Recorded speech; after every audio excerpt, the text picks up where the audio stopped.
Only in Cape Town will you see such cuck.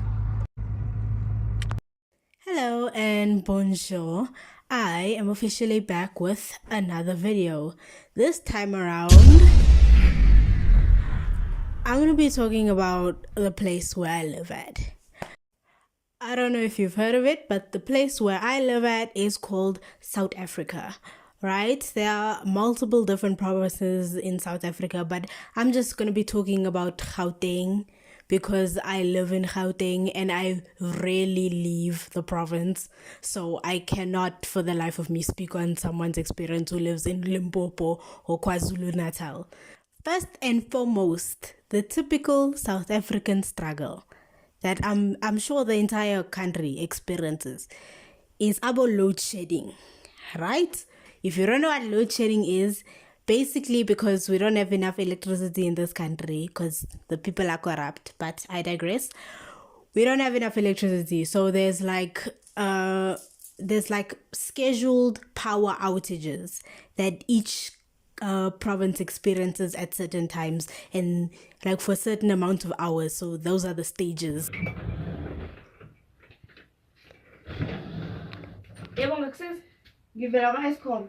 Stay 7. You stay 7. I don't know the stages that well. I don't pay attention to them that much. But that's basically what load shedding is. And it's the most cuck thing you'll ever experience ever. Because when the lights go off and you haven't charged your phone or you are busy cooking, in the middle of cooking, just there goes the lights. And there's nothing you can do then other than sit in the darkness and wait. And it gets especially bad because sometimes they cut the water as well. There's like water load shedding as well. So if you get the load shedding plus water shortage combo, it is so hectic. And sometimes it lasts for like over a week. You'll have like load shedding back to back to back on top of having no water. But, load shedding, I won't say it's all bad because, it's mandatory speak to each other time. Because if your phone has not been charged and there's no generator or whatever to provide power to the house, all you can do is chill outside and prat to each other, which is nice. That's like the only good thing about load shedding ever. Y'all can just sit and play board games or chat with your friends or family that is in the house with you experiencing load shedding. Okay, next on the agenda is like obeying road rules. I don't know what it is, but when you go to places like Soweto, like Nwergesig, those areas, right? When you go there and you drive, you will see people perform the most outrageous things on the road that you've ever seen in all your days. And yet, when y'all go to Northcliffe, suddenly y'all can drive.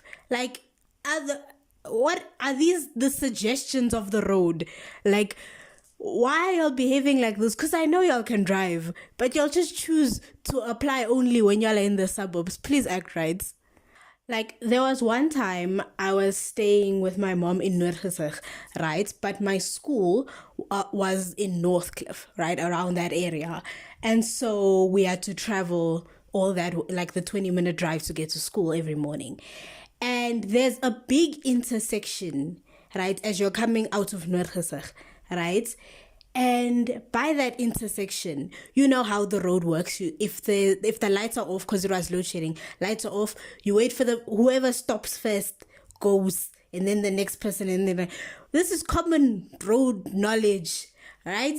But for some reason, this one morning, everyone was just in the middle of the road. It looked like one of those videos of like Indian traffic.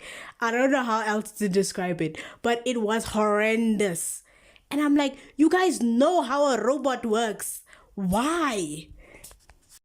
And on the topic of roads and driving, taxis and tuk-tuks are the most hazardous thing to South African roads, right? I know that minibus taxis are providing service for most of the laborers of our country. I get that. I understand that, right? We can't take away taxis because, guys, how are the people going to get to work? But, guys, these taxi drivers, they cannot be operating in the streets like this. I've seen everyone in South Africa has a story of a taxi fanging on the road. These people, do they not know how to drive? Like, and tuk-tuks are even, I'm not going to say even worse, but they're getting there. Like, on that same road that I was talking about with the traffic jam that happened, we were going down the road, right? And we were driving behind a tuk-tuk, right? And this tuk-tuk starts indicating left. But left is sidewalk. And I'm sitting there in the car and I'm like, left where? Where is this guy going? Mandem starts driving on the sidewalk and starts hooting for pedestrians like they're not supposed to be there. Guys, the buffoonery you see in this country. But the goofiness in this country makes it so that there is never a dull moment. We call our president Cupcake and Cyril. That should show you how unserious we are. If your card gets declined at ShopRite, the ShopRite ladies will make sure that everyone within a 200-mile radius knows that your card has declined. Yeah, decline. It's declining. Yo, Prudence comes, it's declining. Then I called Martha at the back. Martha, it's declining. And then I turn to the customer and say, customer, your card is declining. What can happen now? We have some of the best food. A cook sister, my friend. A fat cook. Yeah, with mince. Yeah. It's fire. And also South Africans' ability to just put bread with anything. Like, my one cousin came over. She's one of those people that is skinny and eats always, but they don't get fat.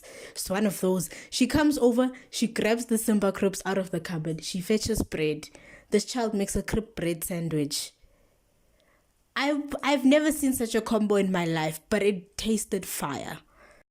Another thing that's also great about South Africa is just how many different types of people we have down here. There is, the shades here are insane. Like me, for example, you wouldn't be able to tell it from most people can't tell it just by looking at me. But me, I'm actually a colored girly, right? My dad is from Zambia. My mom, she's colored. She's from like Noordgesig, Westbury area, right? Me, I'm dark skinned. I got my skin from my dad, right? But if you look at the rest of my family, my siblings, right? All sorts of colors. And that's what makes this country so interesting, because I swear, if you caught me and my sister walking together, you'd think we're friends, not related by blood.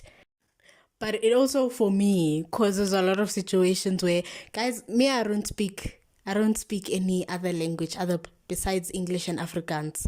I'm so sorry. I'm trying to learn isiZulu. I'm trying my best.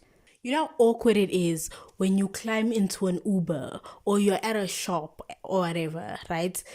And either like the Uber driver starts talking to you, you like greet and whatever. I understand basic Zulu, but basic. I'm talking like, I know bread is isinkwa and I know injani means how are you. That's all I know. And they'll talk and they just keep going on. And I'm like, I have to interrupt them and be like, please English. Because I don't understand. I'm trying to learn. Please bear with me. But guys, and don't be that person that like rolls their eyes dramatically. Because I've had it happen. They like be dramatic as hell. Like, you don't speak Zulu. Why? I'm like, guys. But you know, with all its problems, I don't think I'd want to live anywhere else other than South Africa. I don't know if I can go overseas still. Because you can't take South African humor elsewhere. It must stay here.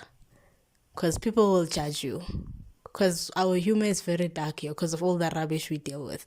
But it's my country. I love it here. And yeah, if anyone else has any other South African or African experiences that they'd like to talk about, let me know. I'm very interested.